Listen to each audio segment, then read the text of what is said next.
Chapter 32. Lord Felix was waiting in the hallway. He must have already been to his rooms to tidy up, because he was wearing fresh clothes and there was a hint of that light perfume he favored in the air. He grinned a little sheepishly when he saw Eiji. "Hello, sweetheart," he greeted as Eiji folded into a bow at his feet. "I had the strongest hankering to walk you home today. I hope you don't mind." Eiji let himself be drawn to his feet. He had to play this carefully. Too much of a change from his usual demeanor, and Lord Felix would start asking questions. Still, he couldn't keep the smile from his lips. As soon as he saw the dazzled look that always came over his master's face when he smiled at him, he knew he was halfway there already. "Not at all, my lord. Not too different. Your servant could never be anything but delighted at seeing you sooner." Lord Felix looked flustered, and for a moment Eiji wondered if he'd been too bold too soon. But then the god held his hand out. He opened his mouth, and Eiji knew he was going to give him another reluctant, playful order to hold it. How could he ever have made his master uncomfortable like this for his own selfish desires? Cursing his own past weakness, Eiji slipped his fingers between Lord Felix's before the god could ask. "Oh," his master breathed, low and shocked, but all it took was another smile from Eiji and he relaxed. "This is so easy. Why didn't I do this ages ago?" "You must have had a good day," Lord Felix observed as they walked down the hallway hand in hand. "I did, but I missed you, my lord." The big hand squeezed his. "I missed you too, sweetheart." Once they were through the door, Lord Felix bent to press a kiss to his forehead. All Eiji had to do was tilt his chin up in mute appeal, and those chilly lips were on his, and they were stumbling to the armchair, Eiji settling on his master's lap as he had done so many times before. It was the kisses that nearly undid him.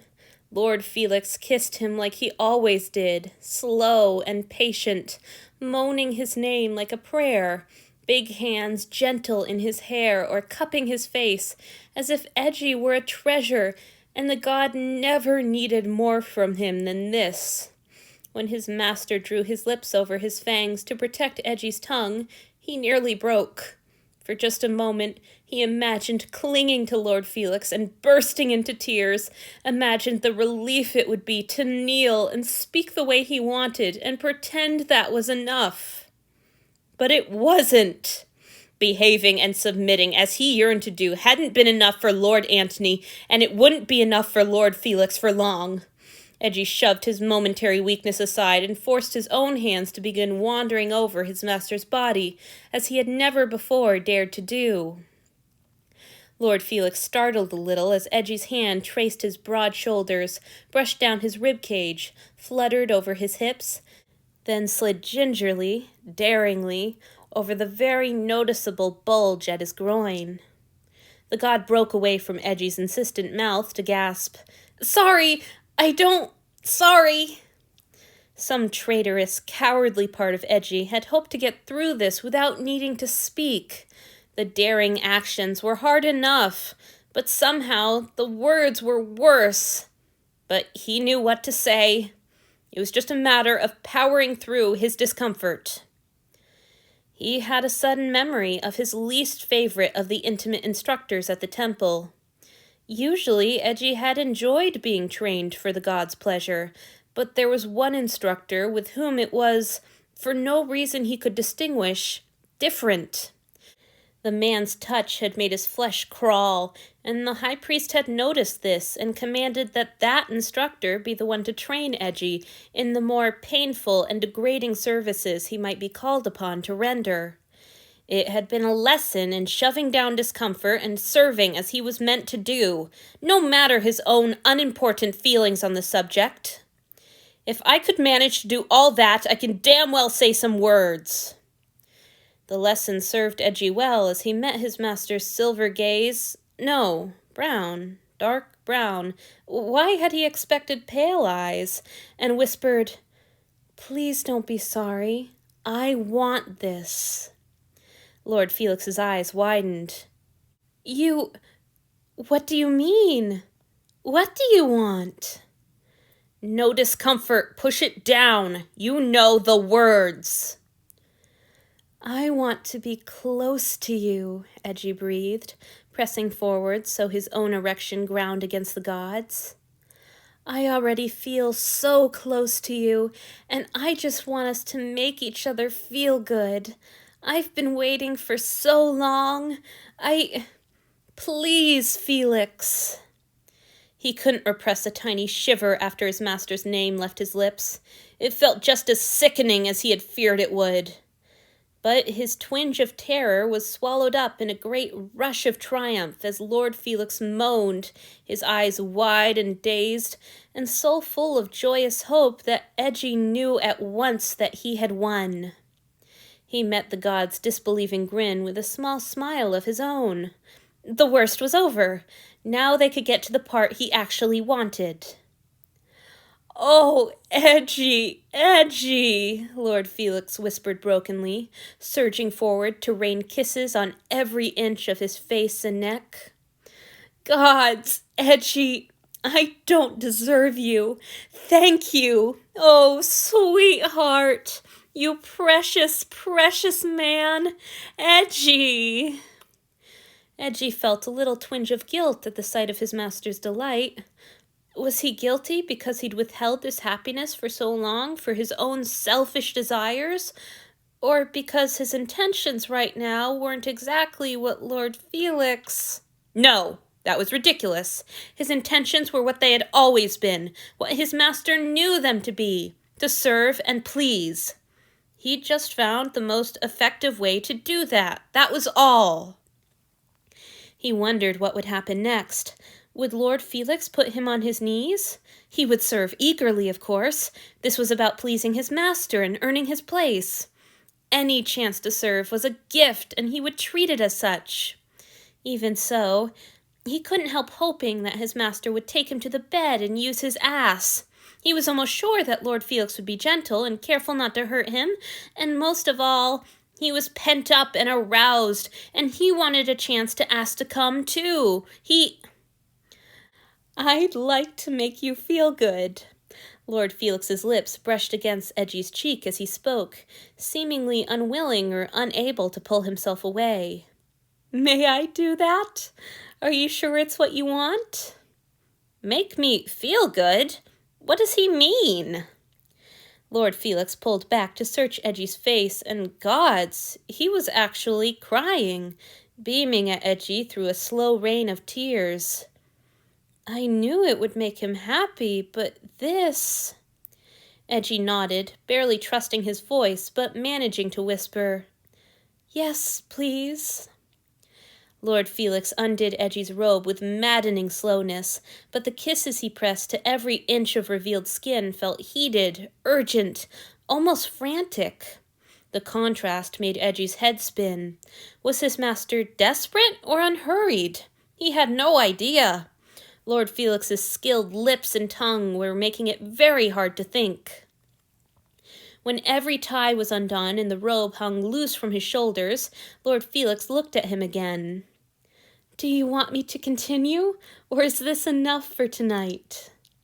If it hadn't been blasphemy, Eiji could almost have thought that was a very stupid question. Even if he didn't need to earn his place and prove to Lord Antony that he could be pleasing, he was pent up from weeks of kisses and denial. He gestured mutely to his throbbing erection, which now poked embarrassingly from the loosened robes with only his underthings to cover it. Lord Felix's eyes followed where he indicated, and the god swallowed hard, but shook his head. I need more than that, dearest, his master said firmly, dragging his eyes back up to Eiji's face and pushing a strand of hair behind his ear. Sometimes our bodies want different things from our minds. And it's your wonderful, intoxicating mind that I want to hear from. May I touch you? May I touch you? Those words that had so mystified him from the first time he had met this strange god. They struck Eiji like a blow now, and he yearned to lean into their comfort, to dissolve against his master's broad chest and blubber out everything that had happened, and address him properly, and beg that he touch Eiji anyway, claim him anyway. But that wasn't what a good slave would do. A good slave only ever had one option, whatever would please the master. And Eiji knew now what that was. "Please, Felix," he breathed. "Please, yes, touch me." He'd hoped that it would feel better, or at least easier, the second time. In fact, it was worse, coming as it did in the midst of touches he was truly enjoying, and reminding him that he was not here to enjoy. He was not here to be comfortable. He was here to serve. Now that he had found the will for it, he served by behaving in the way his master required, no matter his own feelings. The details were entirely opposite from what Eiji had been taught, but the principle was the same, and there was plenty of evidence that he was, for once, getting it exactly right. Lord Felix's eyes actually closed in bliss as Eiji said his name. When he opened them again, he nodded and smiled. "Tell me to stop if anything doesn't feel good," he breathed. "I won't be disappointed. In fact, I'll be delighted by your trust. All right?" Eiji nodded. "All right." The god brushed his robe off his shoulders. Eiji had been so occupied with biting down the honorifics he longed to add to the end of his statement that he'd forgotten to be nervous about his master looking at his body, but the fear certainly found him now. He remembered the perfect muscular flow of Lord Felix's own changeless body and shrunk a little in the god's lap, feeling flabby and old and used up. Lord Felix moaned as if he'd been struck. "Oh, Eiji," he whispered, dark eyes tracing every subpar line of his offering's body with a slow intensity that Eiji had to fight not to squirm under. "Eiji, gods, you're beautiful. Fuck, I wish I could write poetry. You're incomparable. Thank you for letting me see you like this. Thank you for... The god stammered, then fell silent. Finally, he reached for Eji's hand and drew it to his lips, kissing and licking and nibbling at the very tips of his fingers. Lord Felix traveled all the way up Eji's arm like that, lavishing attention on his fingers, his palm, his elbow. In between kisses, he murmured softly, "Gods, you are so beautiful, so fierce, the bravest man I know." A nibble. "Thank you for letting me touch you like this." A kiss. "Does this feel good?" A teasing flicker of the tongue. "Should I continue?" A pause, chilly lips just a breath away from Eji's hot, needy skin. Once he reached Eji's shoulder, he pulled back, took his other hand, and began it all again. Eiji had known that he could get his master to use him, though he certainly hadn't expected that he would have to give his permission so many times. But he hadn't known what that usage would look like. If he'd been pressed to guess, he would have expected Lord Felix to be like the kindest of the instructors, preparing him thoroughly, taking him carefully, and perhaps allowing him release if he begged prettily enough. He could never have predicted this. It reminded him of his own lessons in body worship, but no instructor had ever required him to move as slowly or express as much appreciation as his master was doing. Eiji deserved no reward for finally doing what he should have done long ago and behaving as the god wished. He certainly didn't deserve this kind of treatment. Part of him screamed that this was ridiculously, hilariously improper. Part of him wished that Lord Antony were there to see that he could be good and earn such lavish rewards. Part of him just wanted to relax into the dizzying pleasure the god chose to bestow on him. He couldn't give in to any of those impulses or desires. He needed to accept all of this without either demurring or letting his guard down. He had to be daring and impudent. It was what Lord Antony wanted from him. Lord Felix wanted this. The god had to bend and twist ridiculously to get his mouth on Eji's nipples, but when he did, the sensation was overwhelming enough to drive most of the doubts and fears right out of Eji's head. When Lord Felix finally pulled his mouth away from them to speak, Eji found that he was running heedlessly against his master's straining erection. "I would like to take us both in my hands and rub us," the god said, his voice strained but soft, always so soft. "Does that sound good to you? It's all right if it doesn't." He'd heard of that, but he'd never been trained for it. It was something his cadre mates did surreptitiously, something that sounded more like a gentle exploration than a chance to provide service, but Eji was too lost in sensation to care. "Yes!" Eji was almost sobbing, mad with desire and the need to show his master how good he could be. "Please, yes, anything!" The god eased him to his feet, but his knees couldn't take the sudden weight and buckled. Before Eji even had time to realize he was falling, Lord Antony swept him up in his arms, his chest so much broader and his hands so much gentler than he had ever thought they would be. Those big, chilly hands carefully pulled off his underthings, then they opened a drawer with a rattle, and finally the god settled back on the chair and rearranged Eji on his lap. The scent that clung to him was floral perfume, not lemon hair oil.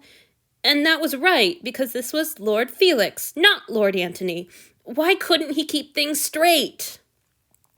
Eji's weeping cock pressed against a hard, cold length, and he looked down to see that Lord Felix had shucked off his trousers while holding him up. The god yanked off his own shirt with a careless haste that contrasted sharply with his slow, reverent undressing of Eji. Then he uncapped a little bottle that had appeared in his hand, seemingly from nowhere, though of course it must have come from the drawer Eji had heard. The contents drizzled out, gleaming golden in the torchlight, and covered Lord Felix's hand. The next moment, that hand was wrapping around Eji, a cool, gentle pressure surrounding his cock and squeezing it lightly against the god's own member, and he couldn't restrain a wail at the unbearable pleasure of it. "Is this good?" Lord Felix panted. And how could he still be asking these things? "You can still stop me if it doesn't feel good. Any time. Just say the word and—" "Please," Eji choked, running desperately into his master's hand, and the god moaned in his turn and set to work. It only took 3 careful strokes, their flesh dragging together with an aching perfection that made Eji squirm against his master's bulk and keen into his mouth. His clumsily kissing mouth, lips still pulled over his fangs, before the god shuddered and spilled. Eji forced his hips to still, almost sobbing in frustration as he realized that he would not be getting a chance to request his own orgasm. "Sorry," the god gasped against his lips. "I'll make a better showing next time. I'm so drunk on you, I can't. You're just too wonderful, too... Gods, Eji, I love you. Sorry, I wasn't going to tell you like this. I was going to make it romantic. But I love you so much." Eji heard the sounds, but he couldn't take them in. Lost in frustrated arousal as he was, there was no space to think about anything at all. Then Lord Antony was kissing Eji again, just as hungrily and carefully as before, and his hand went back to work on his attendant's length. "Is he going to let me—" "Don't question it. Have to be presumptuous. That's what he wants." But presumption had its limits, and Eji was about to soar right over them under this exquisite touch. "Please, may I come?" He didn't deserve it. He hadn't earned it. But oh, how he yearned for his master's mercy. "Oh, Eiji, yes, please come for me," the god moaned, and it sounded for all the world as if he were the one begging. It didn't take long. Eiji had never been teased so long and expertly, nor had he been denied for so long. Lord Antony's fingers were too skilled as they worked the oil and his own spend over Eji's aching cock.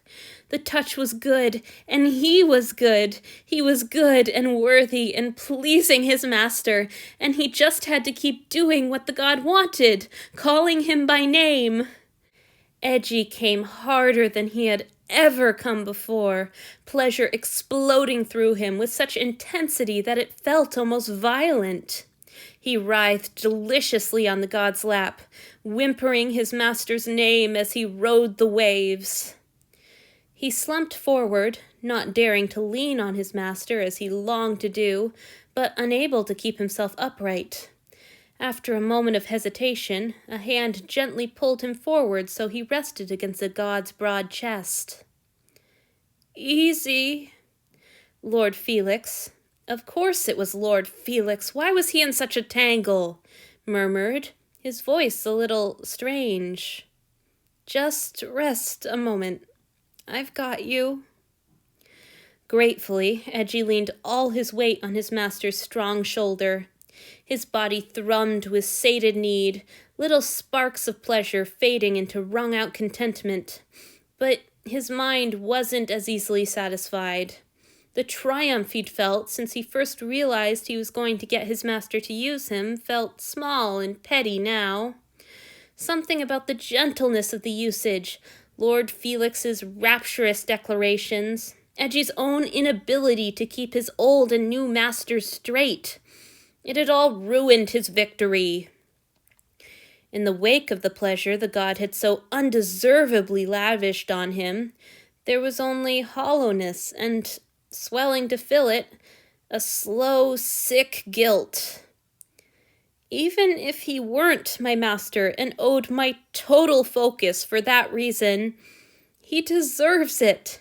He took care of my pleasure, even once he was finished. He kissed me all over and called me beautiful. He said Gods, did he really say he loved me?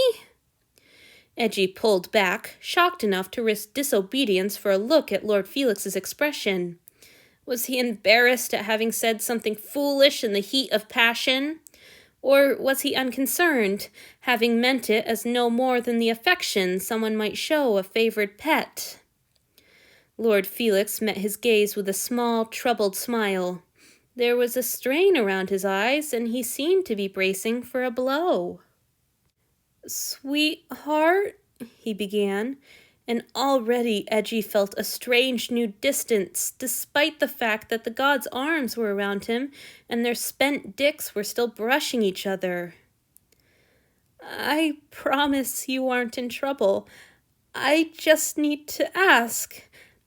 Is there a reason you said Antony just now?"